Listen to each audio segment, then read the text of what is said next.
Bonjour et bienvenue. Pour cette analyse, on va s'appuyer sur notre article, celui qui est paru récemment. Oui, On y explore un sujet qui nous passionne, comment la Seconde Guerre mondiale continue d'inspirer jeux de société et jeux de rôle. mhm, Surtout avec ce 80e anniversaire de la fin du conflit en Europe qui approche, c'était le bon moment. tout à fait. Et notre article se penche justement sur la richesse, la diversité assez étonnante des créations ludiques actuelles sur ce thème. C'est vrai que c'est une période historique d'une densité folle, il faut dire. Oui. Des enjeux planétaires, des trames humains poignants, des stratégies complexes, des actes de bravoure. Pas étonnant que ça captive. Exactement. Pas étonnant que ça captive les auteurs de jeux depuis les premiers wargames des années 50. Mmh. Mais ce que notre article met en évidence, c'est l'évolution récente, disons depuis 2020 à peu près. Oui, Les jeux ne se contentent plus de simuler de grandes batailles. Ils explorent la résistance, l'infiltration, c'est ça. parfois même l'Uchronie, enfin une version alternative de l'histoire ou le fantastique, avec des mécaniques souvent plus modernes et accessibles. Tout à fait. Et présenter cette variété, c'était vraiment au cœur de notre article. On y évoque par exemple des jeux de rôle. Mhm. Bon, il y a eu Soleil Noir, qui n'est plus édité, dommage, mais qui proposait d'incarner des commandos dans des missions clandestines très cinématographiques. Un peu à la douce salopard, quoi. Voilà, exactement. Et dans un autre registre, on a Les Partisans. Alors là, c'est une uchronie pulp style qui mise sur l'aventure, l'action débridée, Ah oui. où l'on joue carrément des super-héros face aux nazis. Ça montre bien l'éventail des possibles, je trouve. Et cette diversité, on la retrouve aussi dans les jeux de plateau que notre article analyse, bien sûr. Oui. Prenez Inflexible Normandie. C'est un wargame tactique, mais modernisé. Comment ça?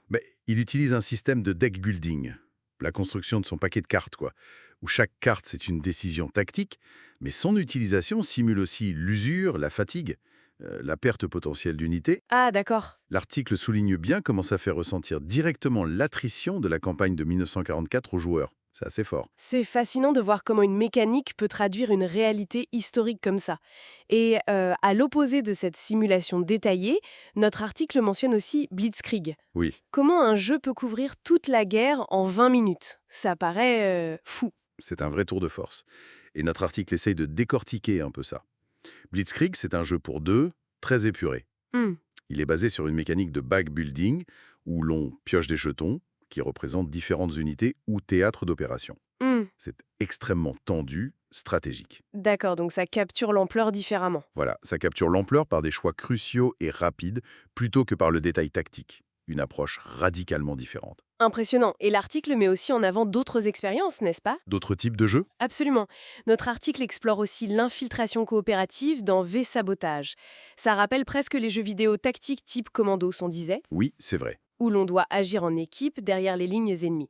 Il y a aussi Black Orchestra, un jeu coopératif très narratif. L'article met en lumière, c'est comment le jeu fait ressentir le poids moral, le danger constant de la conspiration. Une immersion difficile à obtenir autrement. Oui, une immersion que les livres d'histoire peinent parfois à créer. C'est vrai. Et n'oublions pas Maki. Le jeu solo? Oui, un jeu solo de placement d'ouvriers où chaque action demande de risquer ses agents qui simule la précarité de la résistance clandestine. Chaque titre offre vraiment une perspective unique. C'est exactement ça qu'on voulait montrer dans notre article. La Seconde Guerre mondiale comme terrain de jeu, ça ne se limite pas aux cartes d'état-major, loin de là. Non, non. On peut la vivre à travers la stratégie pure, la narration partagée, la coopération sous pression, l'action individuelle risquée, et même, comme le mentionne l'article, en flirtant avec l'horreur cosmique de Lovecraft. Un Ashtung Tetelou. Voilà.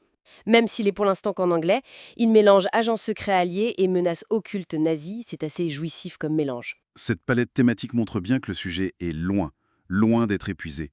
Et notre article argumente que c'est justement en sortant des sentiers battus de la simulation militaire classique que le thème se renouvelle.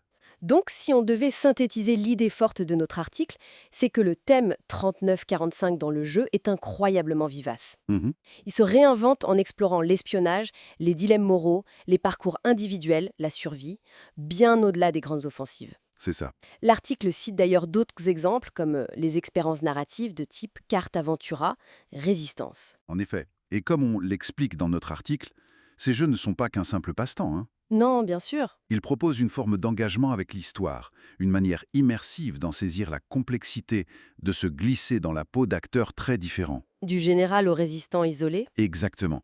Du général planifiant au résistant isolé, en passant par le conspirateur angoissé. Ils permettent aussi d'explorer les « et si » fascinants des uchronies. Hmm. Ou d'aborder un passé traumatique par le biais de l'imaginaire, comme le fait l'approche horrifique qu'on mentionnait.